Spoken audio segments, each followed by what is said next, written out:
आप सभी को नमस्कार। स्वागत है आप सभी का हमारे अकेडमी में।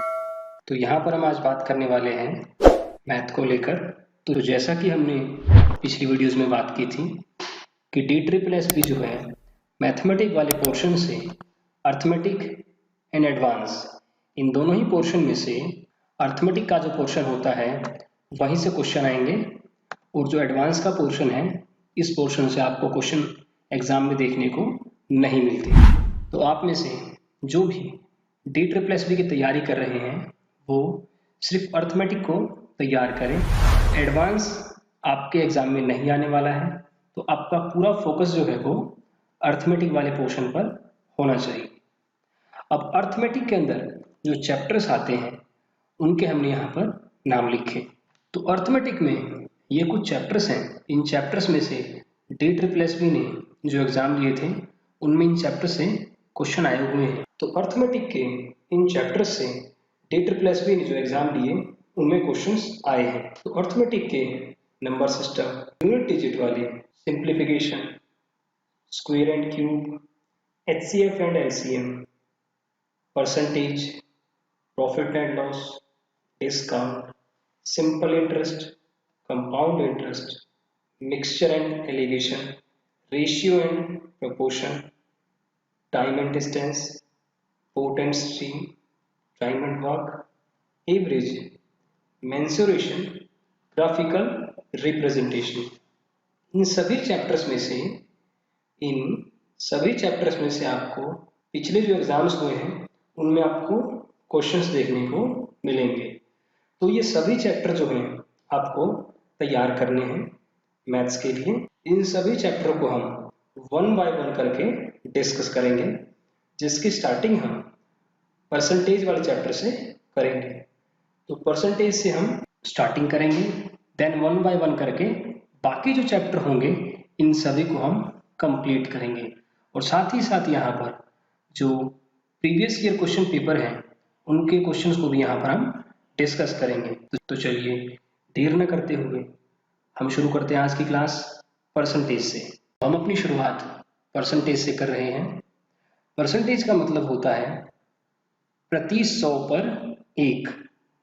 परिभाषा को लेकर बात करें तो किसी अनुपात को व्यक्त करने का एक ये तरीका है।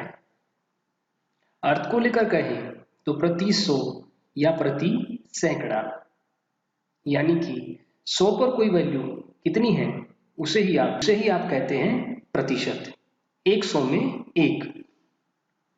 जैसे अगर आप अपना कोई काम कर रहे हो और आपको कोई कहे कि जी आपने अपना काम कितना पूरा कर लिया, तो आप यदि उसे कहते हैं कि मैंने अपना काम आधा कंप्लीट कर लिया है, तो प्रतिशत में इसका मतलब है कि आपने अपना काम 50% कर लिया, यानी कि 100 हिस्से में से आपने 50 हिस्से को कंप्लीट कर लिया। और जब आप इसे सिंप्लीफाई करते हैं तो वापस आपको ये फ्रैक्शन मिल जाती है। तो यानी कि यही जो आपकी फ्रैक्शन है, ये जो आपका अनुपात है, इसी को रिप्रेजेंट करने का एक तरीका है प्रतिशत। प्रतिशत जैसे कि ये शब्द ही आपको दिख रहा है प्रति और साथ में ये शत, प्रतिशत यानी शत। 100 पर कोई वैल्यू कितनी है, 100 पर कोई वैल्यू कितनी है, उसी वैल्यू को रिप्रेजेंट करने का एक तरीका है प्रतिशत। परसेंटेज शुरू करने से पहले हम कुछ फ्रैक्शन के बारे में जान लेते हैं। तो फ्रैक्शन के बारे में अगर बात करें तो इसमें जो है ऊपर अगर कोई नंबर होता है उसे हम कहते हैं न्यूमरेटर, हिंदी में कहते हैं अंश, और नीचे कोई नंबर अगर होता है तो उसे हम कहते हैं डिनोमिनेटर, हिंदी में कहेंगे हर। तो जैसे कोई नंबर 1/2 लिखा आपने, तो यहाँ पर 1 जो है ये हो गया आपका न्यूमरेटर, और नीचे ये जो 2 है ये हो गया आपका डिनोमिनेटर। तो इस तरह से हम कोई भी एक फ्रैक्शन बना लेते हैं जिसमें हमारे पास एक ऊपर एक नंबर होता है और नीचे एक नंबर होता है। तो अब तक हमने बात की कि फ्रैक्शन जो है उसमें ऊपर का हिस्सा न्यूमरेटर होता है और नीचे का हिस्सा डिनोमिनेटर होता है। तो परसेंटेज चैप्टर करने के लिए आपको कुछ फ्रैक्शन वैल्यूज याद होनी चाहिए। तो जैसा कि आप जानते हैं अपने आप में कोई भी वस्तु जो है वो कंप्लीट होती है तो 1 रिप्रेजेंट करता है 100%, यानी कि कोई भी वस्तु अपने आप में कंप्लीट है तो वो ही अपने आप में 100%। इसके बाद 1/2 ये रिप्रेजेंट करता है 50% को। इसके बाद 1/3 ये रिप्रेजेंट करता है 33 सही 1/3% को। इसके बाद 1/4 ये होता है आपका 25%। इसके बाद 1/5 ये होगा आपका 20%। इसके बाद 1/6 ये होगा आपका 16 सही 2/3%। इसके बाद 1/7 ये होगा आपका 14 सही 2/7%। इसके बाद 1/8 ये होगा आपका 12 सही 1/2%। इसके बाद 1/9 ये होगा आपका 11 सही 1/9%। इसके बाद 1/10 ये होगा आपका 10%। इसके बाद 1/11 ये होगा आपका 9 सही 1/11%।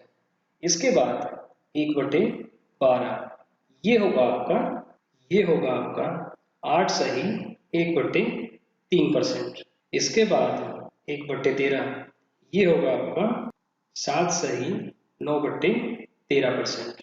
इसके बाद 1/14 ये होगा आपका 7 सही 1/7%। इसके बाद 1/15 ये होगा आपका 6 सही 2/3%। तो इस तरह से आपको ये कुछ फ्रैक्शंस हैं जिनकी वैल्यूज जो है आपको याद होनी चाहिए। तो इस तरह से ये कुछ फ्रैक्शन हैं, इनकी वैल्यूज आपको याद होनी चाहिए। तो परसेंटेज के क्वेश्चंस करने के लिए आपको इस सारी की सारी फ्रैक्शंस वैल्यू याद होनी चाहिए। अब आप में से कुछ साथी ये पूछेंगे कि जी क्या अगर ये हमें फ्रैक्शंस वैल्यूज याद नहीं होंगी, क्या हम परसेंटेज के क्वेश्चंस नहीं कर सकते? तो जवाब है जी हाँ, आप बिल्कुल कर सकते हैं। अगर आपको फ्रैक्शंस वैल्यूज याद नहीं है तो भी आप परसेंटेज के जो क्वेश्चंस हैं उन्हें कर सकते हैं। परंतु आपको यदि आपका पेपर दिए हुए समय के अंदर कंप्लीट करना है और मैथ का पोर्शन दिए हुए टाइम में कंप्लीट करना है तो उसके लिए आपको ये सारी की सारी फ्रैक्शंस वैल्यू याद होनी चाहिए।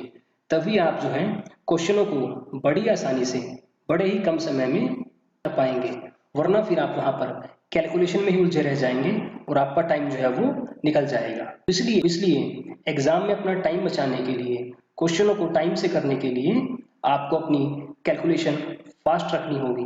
और कैलकुलेशन फास्ट रखने के लिए आपको ये सारी की सारी फ्रैक्शंस वैल्यूज और ये परसेंटेज वैल्यूज जो है आपस में आपको याद रखनी होंगी ताकि आप एग्जाम में अपना टाइम बचा सकें और फटाफट इन क्वेश्चनों को कर सकें। तो आप में से जिस किसी को भी ये फ्रैक्शंस वैल्यूज याद नहीं है वो इन्हें याद कर ले। याद करने का सबसे अच्छा तरीका ये होगा कि आप इन फ्रैक्शंस वैल्यूज को, आप इन सभी वैल्यूज को खुद से अपने हाथों से कॉपी पेन पे लिखें, ना कि आप किसी जगह से देखकर याद करने की कोशिश करें।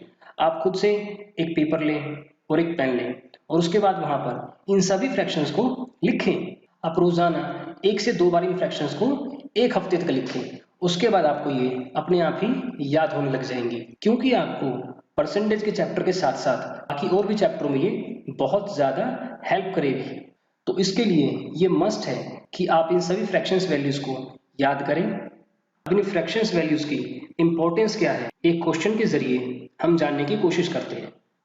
तो जरा इस क्वेश्चन को पढ़िए एक बार। तो जरा इस क्वेश्चन को देखिए एक बार।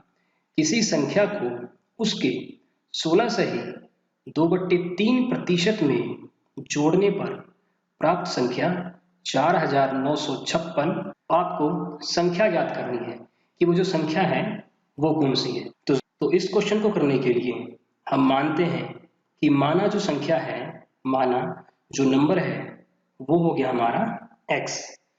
तो क्वेश्चन में क्या कहा कि संख्या को उसके, किसके, उसी के, यानी कि संख्या के ही 16 सही 2/3% में जोड़ देने पर हमें कौन सी संख्या मिलती है? तो हमें प्राप्त होता है 4956। अब आप इस इक्वेशन को और इस क्वेश्चन को एक बार फिर से पढ़िए और इन दोनों वही को आपस में मैच कीजिए कि क्या मैंने जो इक्वेशन बनाई है ये बिल्कुल सही है या इसमें कोई गलती है।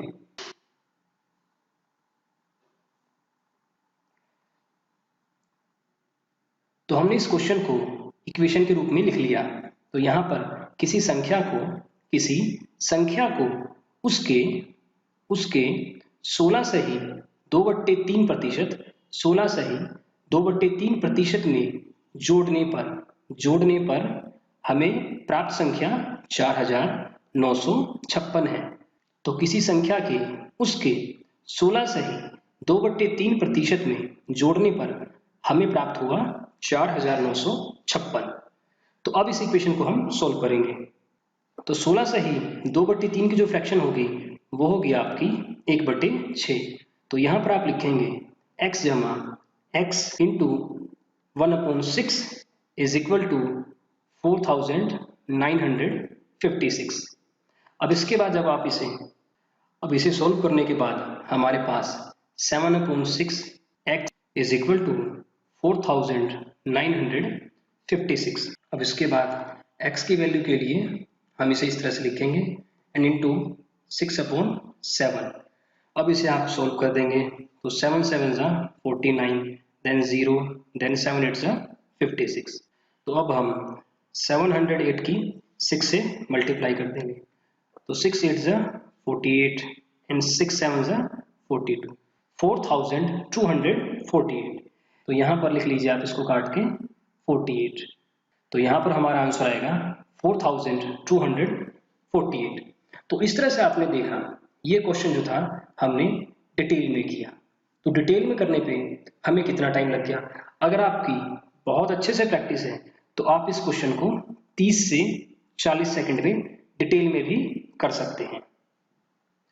पर अब अगर हमें फ्रैक्शन याद हो, अगर हमें परसेंटेज वैल्यूज की फ्रैक्शन याद हो तो हम इस क्वेश्चन को और जल्दी कर सकेंगे। अगर हमें फ्रैक्शन और परसेंटेज वैल्यूज आपस में याद हो तो हम क्वेश्चंस को बहुत ही आसानी से कर सकते हैं। तो चलिए अब इसी क्वेश्चन को हम करेंगे शॉर्ट में। तो हम इस पूरी फ्रैक्शन को देते हैं। तो हमने देखा यहाँ पर 16 सही 2/3% जो फ्रैक्शन है, जो परसेंटेज है, इसकी फ्रैक्शन बनेगी 1/6।